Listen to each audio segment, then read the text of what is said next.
District bar association Panchkula के द्वारा मनाया गया शहीद भगत सिंह का जन्मदिन, जिसमें समस्त वकीलों के द्वारा इकट्ठा होकर बार एसोसिएशन में उनकी फ़ोटो पर पुष्प अर्पित किए और ऐसे वीर सपूत का जिन्होंने भारत को आज़ाद कराने के लिए अपने प्राणों की आहुति दी, उनका शुक्रिया किया।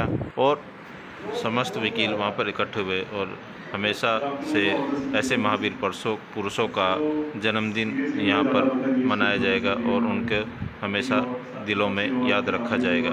आइए सुनते हैं कार्यक्रम के कुछ अंश।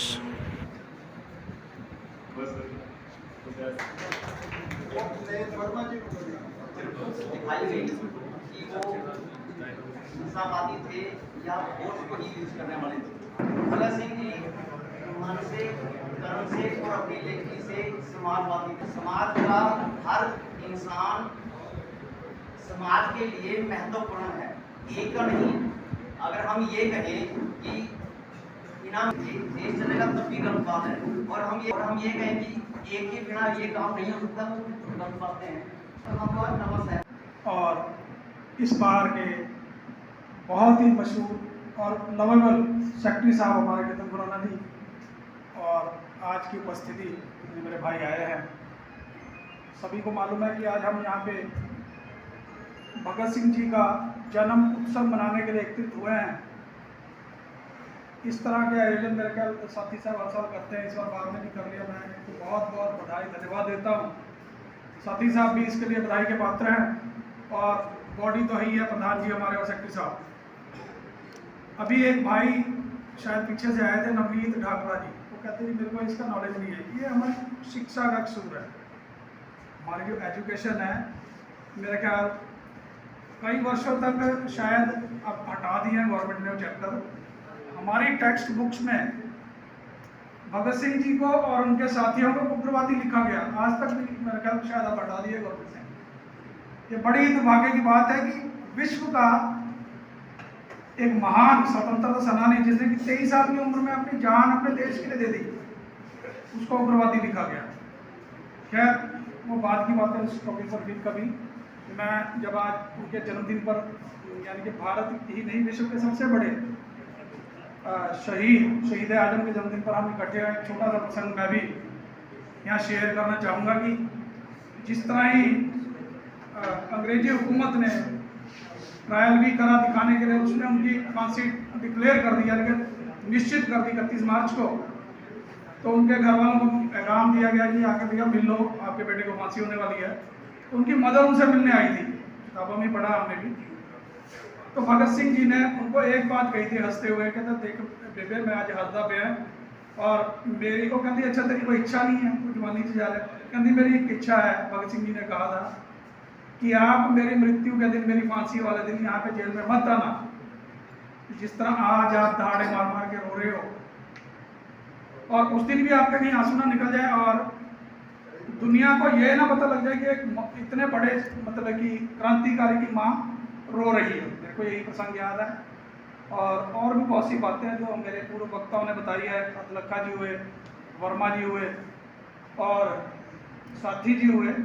तो एक बात अतलखा जी ने कही थी कि अगर कोई भी कौम अपने शहीदों को याद नहीं रखेगी तो बर्बाद हो जाएगी। ये बिल्कुल सच बात है। आने वाली यंग जनरेशन को याद रखना चाहिए कि हम आज इस मंच पर क्यों खड़े हैं। हमारे को बोलने की आज़ादी है, अपने देश को अपने संविधान के हिसाब से चलाने की आज़ादी मिली कैसे, ये उन्हीं क्रांतिकारियों का। भगत सिंह जी 28 सितंबर 1907 और 1931 में शहीद हुआ हमारा देश का, हमारे हीरो, हमारे वर्ल्ड का हीरो। उसके जयंती पर आज मैं सबको, सारे देशवासियों को नमन करता हूँ। सरदार शहीद आजम भगत सिंह जी, उनके बारे में जितना कहा जाए उतना कम है। मेरे से पहले मेरे बड़े भाइयों ने, छोटे भाइयों ने बातें कही। उन्होंने देश को आज़ादी दिलाई। उन जैसे कितने अनगिनत शहीद, जिनका हो सकता है हमारी किताबों में जिक्र भी ना हो, अनगिनत शहीद हैं जिनका हमारी किताबों में जिक्र भी नहीं है। उन सब शहीदों को, सबको नमन, जिन्होंने अपने देश के लिए अपनी जान की, अपनी फैमिली की किसी चीज़ की परवाह नहीं की। सलूट। बात हम कर रहे हैं, आज देश 2022 में जा रहा है। 1931, 2022, देश 1947 में आज़ाद हुआ। आज हम कहाँ पर खड़े हैं? हम बातें जरूर करते हैं, सरदार भगत सिंह जी ने ये कहा, वो किया।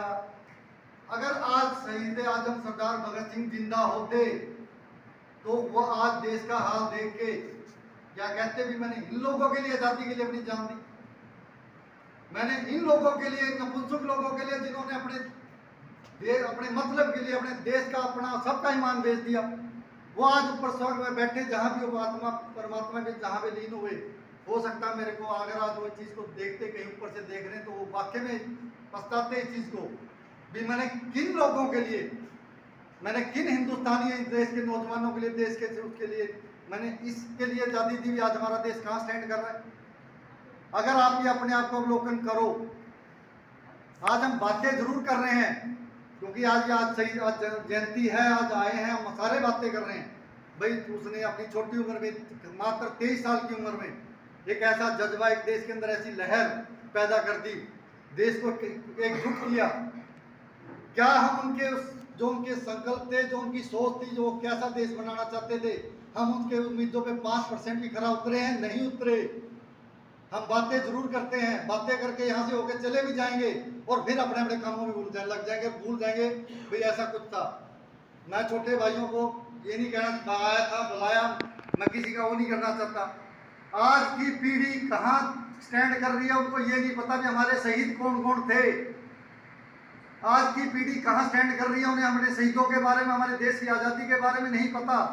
हम किस देश का निर्माण कर रहे हैं, कहाँ, कौन से राष्ट्र में जी रहे हैं। सर, आज आपने शहीद भगत सिंह की जयंती मनाई गई है, इसके बारे में बताएंगे आप?